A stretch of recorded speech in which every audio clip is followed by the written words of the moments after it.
चित्त क्या है?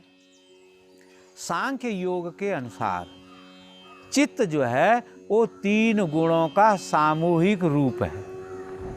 त्रिगुण है ना।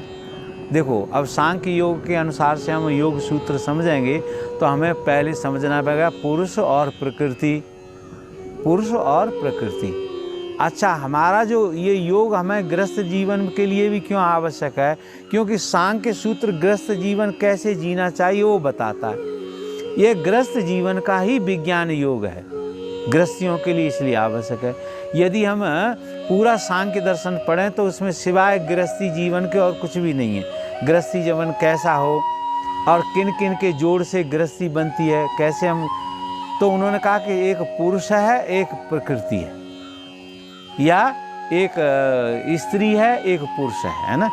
तो इन दोनों का जो जोड़ है वही सृष्टि कर सकता है, वही सृजन कर सकता है। एक पुरुष सृजन नहीं कर सकता और न स्त्री सृजन कर सकती है ना। तो पुरुष और प्रकृति दोनों का संयोग हो गया, ये आदि काल से संयोग है। अब इस संयोग में ये संयोग जब व्यक्त हुआ, इनका संयोग, अब पुरुष और प्रकृति हमें दिखाई नहीं देते ना, लेकिन कहते हैं कि उनका जो जोड़ है, उनका जो संयोग रूप है, संयुक्त रूप है, वो क्या है? संसार। ये जो संसार, जो कुछ भी आप देख सकते हो, सूंघ सकते हो, अर्थात जिसका ज्ञान आपको हो सकता है, वो संसार है। तो वो उन्होंने कहा कि वो जो तीसरा रूप हुआ, पुरुष प्रकृति मिले, फिर उनकी संतान हुई, वो संतान जो है वो व्यक्त प्रकृति है।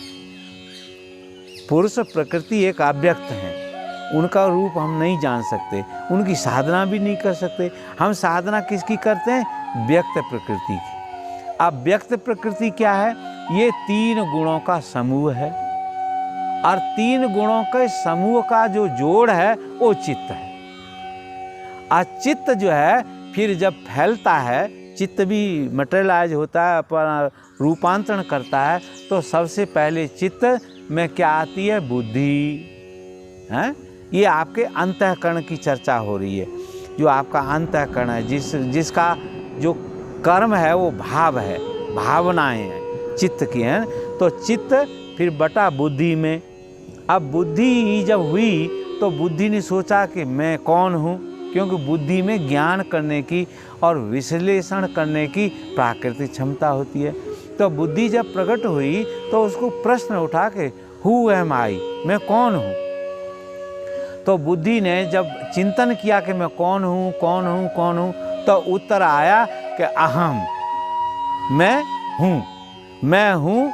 और फिर मैं हूँ, फिर मैं क्या हूँ?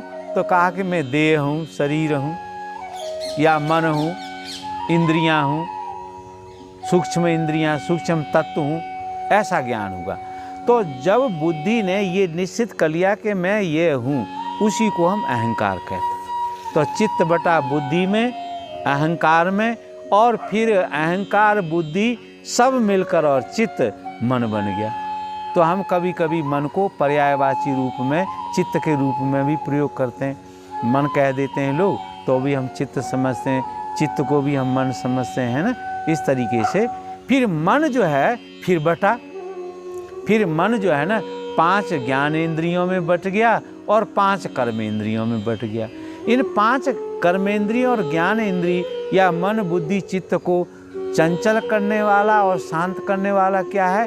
5 प्राण है ना, 5 प्राण। तो प्राण जो है, जब जहाँ जहाँ मन को जब प्राण मिलता है तो मन चालू हो जाता है, प्राण कम हो जाता है तो मन शांत हो जाता है। चित्त में प्राण से चित्त जुड़ा हुआ है तो चित्त चंचल है, प्राण से चित्त, प्राण की सप्लाई कम है तो मन शांत है। तो 5 ज्ञानेंद्रियां, 5 कर्मेंद्रियां और 5 प्राण। फिर ये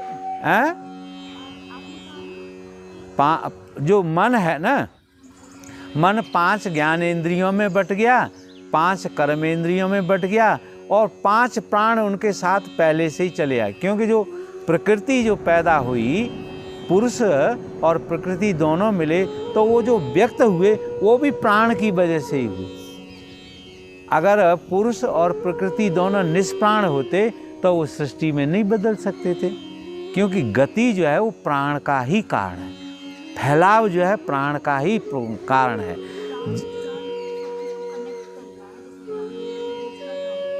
हाँ, हर चीज में प्राण जो है ना आपको गतिवान, देखिए आप जड़ तत्व भी हैं और चेतन तत्व हैं, तो चेतन तत्व को जो चैतन्य करता है वो भी प्राण है, और जो जड़ तत्व है उसको भी चैतन्य करता है, उसमें जो गति देखते हैं वो भी प्राण है।